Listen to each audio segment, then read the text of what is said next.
July 28th, and we begin our overview of the Ukrainian front. Zelensky has declared that he gave the Russian side a deadline until the end of August to organize a meeting between Putin and himself, possibly with the participation of some European leaders. But what is he counting on? I'm more than confident that no one will agree to such a proposal.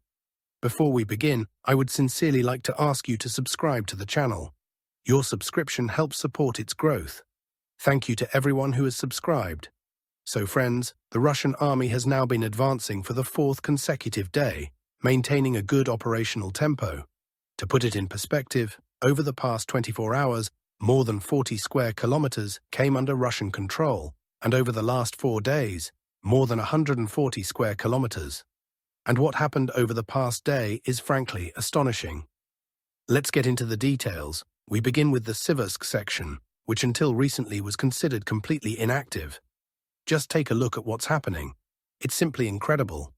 In fact, what you're seeing on the map right now is an impressive achievement even by the standards of southern Donetsk, where the AFU, Ukrainian Armed Forces, experience daily setbacks.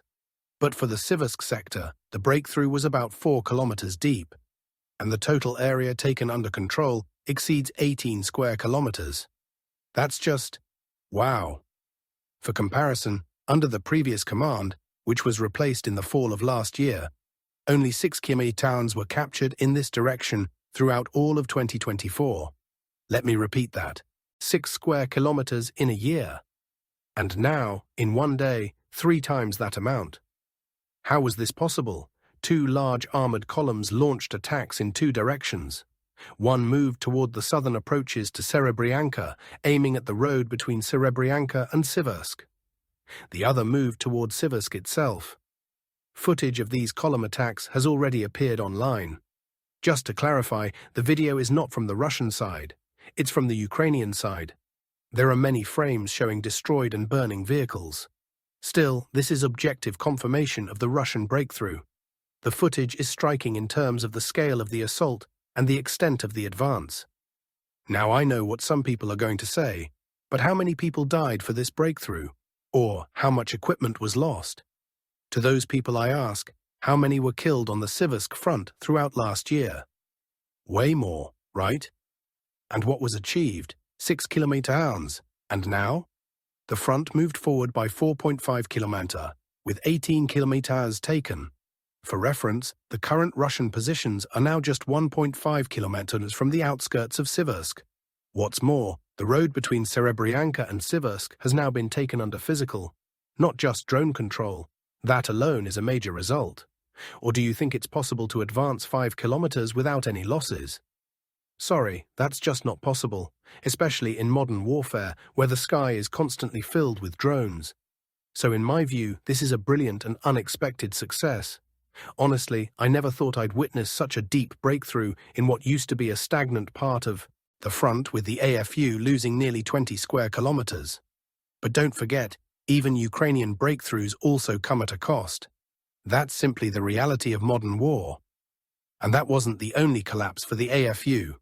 There was another section where the Russians also broke through by 4 kilometers, crushing part of the Ukrainian line. But before we move on, a few more words about Siversk. As for the prospects of storming Siversk itself, I'll say this. For now, it's not on the table. Don't expect an assault on the city in the coming days. Yes, Russian positions are now just 1.5 kilometers from Siversk, but that doesn't mean a direct storming will happen anytime soon. First, they will deal with Serebryanka and secure access to Dronivka to approach Siversk from the north. They'll also strengthen positions from the direction of Verkhnyokamyanske, as well as from the south via Vyemka. Of course, now that Russian forces are so close, reconnaissance and sabotage units will likely start penetrating Siversk and causing disruptions, preventing the AFU garrison from resting or regrouping. We're likely to see a situation similar to what's unfolding now in Pokrovsk. Still, it's unlikely we'll see full-scale storming of Siversk in the coming months. Now let's talk about the Kostiantynivka direction. There's progress here too. Russian units continue to attack near Rusin Yar and Poltavka. Poltavka is now fully under Russian control. They're attempting to push further north. Most of Rusin Yar is also under Russian control. Some pro-Russian sources reported that Oleksandr Kalinove has been taken, but according to Yuri Podolyaka, the entire settlement is not yet secured. The eastern part remains under Ukrainian control. A major setback for Kiev came after Russia captured Bilahora, which disrupted AFU logistics. Russian forces are now fighting for control over Oleksandr Shultin. Moving on. The second area where significant progress was made over the past day is on the eastern flank of Mirnohrad. Russian forces advanced nearly 4 kilometers toward the village of Shakov. As a result, new positions were captured near the quarry, and advances were made along the road leading to Shakov.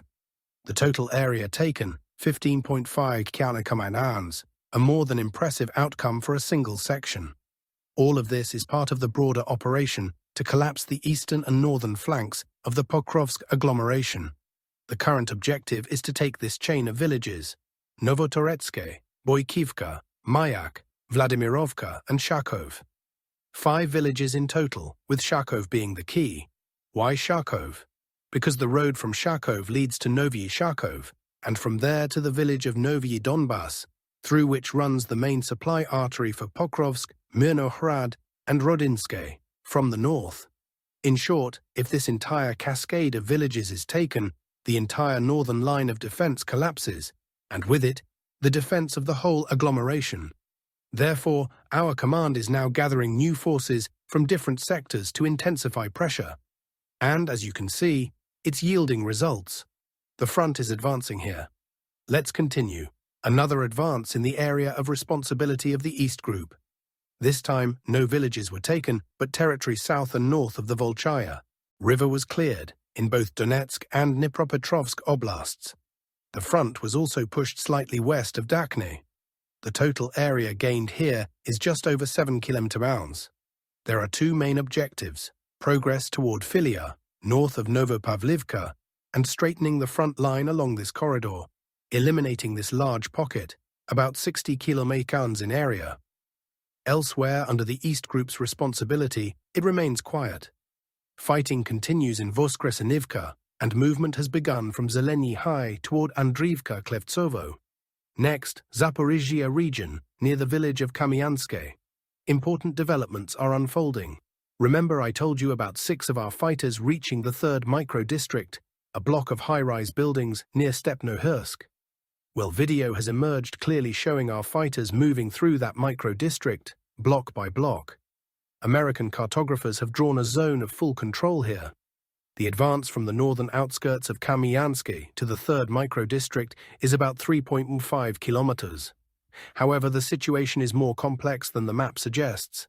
Those 6 soldiers who reached the micro-district died in the end.